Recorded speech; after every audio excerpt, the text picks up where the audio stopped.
Mi ricordo che il nostro discorso fu interrotto da una sirena che correva lontana, chissà dove. Io ebbi paura perché sempre,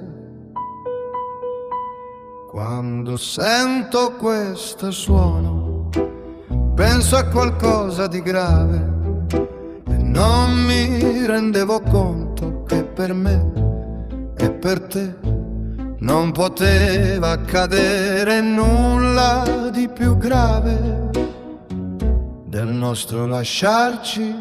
Allora, come ora ci guardavamo, avremmo voluto rimanere abbracciati ed in voce con un sorriso ti ho accompagnato per la solita strada, ti ho baciata come sempre e ti ho detto dolcemente: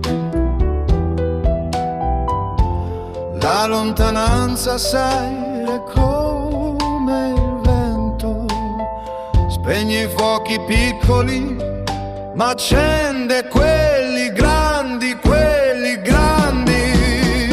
La lontananza, sai, è come il vento che fa dimenticare chi non sa mai. È già passato un anno ed è un incendio che mi brucia l'anima. Io che credevo d'essere il più forte, mi sono illuso di dimenticare e invece sono qui a ricordare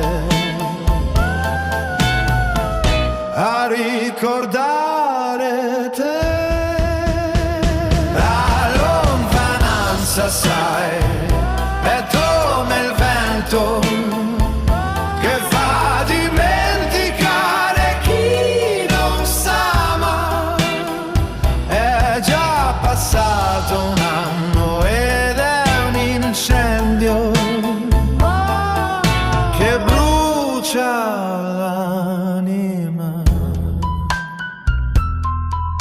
Adesso che è passato tanto tempo, dare la vita per averti accanto, per rivederti almeno un solo istante, per dirti perdonami, non ho capito niente del tuo bene ed ho gettato via inutilmente l'unica cosa vera della mia vita, l'amore tuo per me.